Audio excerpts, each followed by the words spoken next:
ఇప్పుడు మీరు చాలామందిని ట్రైన్ కూడా చేశారు స్టూడెంట్స్ని. డెఫినెట్గా కొంతమంది ఫెయిల్ అయ్యి ఉంటారు, కొంతమంది సక్సెస్ అయ్యి ఉంటారు.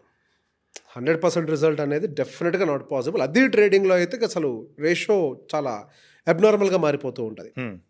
ఫెయిల్ అయిన వాళ్ళని మీరు ఎగ్జామిన్ చేస్తే మీరే నేర్పించారు, నేను పలానా టూల్ ఇట్లా వాడాలి, ఆ గ్యాన్ అంటే ఇది, ఈ టూల్ని ఇలా యూజ్ చేస్తే మీకు ప్రాఫిట్స్ వస్తాయని చెప్పి మీరు నేర్పించారు. ఓకే, కానీ అయినా ఫెయిల్ ఎందుకు అయ్యి ఉంటారు చాలామంది ట్రేడర్స్?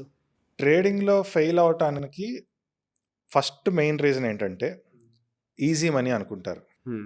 ట్రేడింగ్ అనేది ఈజీ మనీ కాదు, పాయింట్ నెంబర్ 1. ఎస్.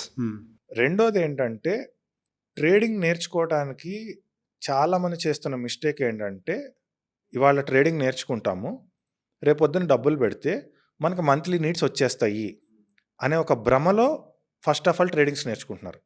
ఓకే, ఇది తప్పు. నీ దగ్గర ఒక జాబ్ ఉండాలి, నీ ఇన్కమ్ నీకు ఉండాలి, ఇవన్నీ ఉండాలి. లేదా ఒకవేళ ఒక 1 ఇయర్ నీ మంత్లీ కమిట్మెంట్స్ని ఫుల్ఫిల్ చేసే అమౌంట్ నీ దగ్గర ఉండి నువ్వు 1 ఇయర్ ట్రేడింగ్ మీద దృష్టి పెట్టాలి. ఓకే, ఓన్లీ ట్రేడింగ్ మీద నువ్వు దృష్టి పెట్టాలి. ఇంత టైం కేటాయించే అంత ఇది ఎవరి దగ్గర, ఆ పేషెన్స్ ఎవరి దగ్గర లేదు. నేను ఒకటి చెప్తాను. ఒక స్టూడెంట్, ఒక ఆయన నా దగ్గరికి నేర్చుకోలే, జాయిన్ అయ్యారు.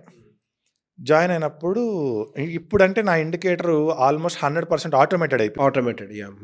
బట్ ప్రీవియస్గా ఆటోమేషన్ కాకముందు ఈ గ్యాన్ ఫ్యాన్ ఇలాంటివి ఏవైతే ఉన్నాయో ఇవన్నీ డ్రా చేయాలి. ఓకే, మాన్యువల్గా. సో నాది అప్పట్లో 1-to-1 ట్రైనింగ్స్ నేను ఓపికగా కూర్చోబెట్టి ఇది ఎలా డ్రా చేయాలి ఏంటి అని చెప్పేవాడిని. ఓకే,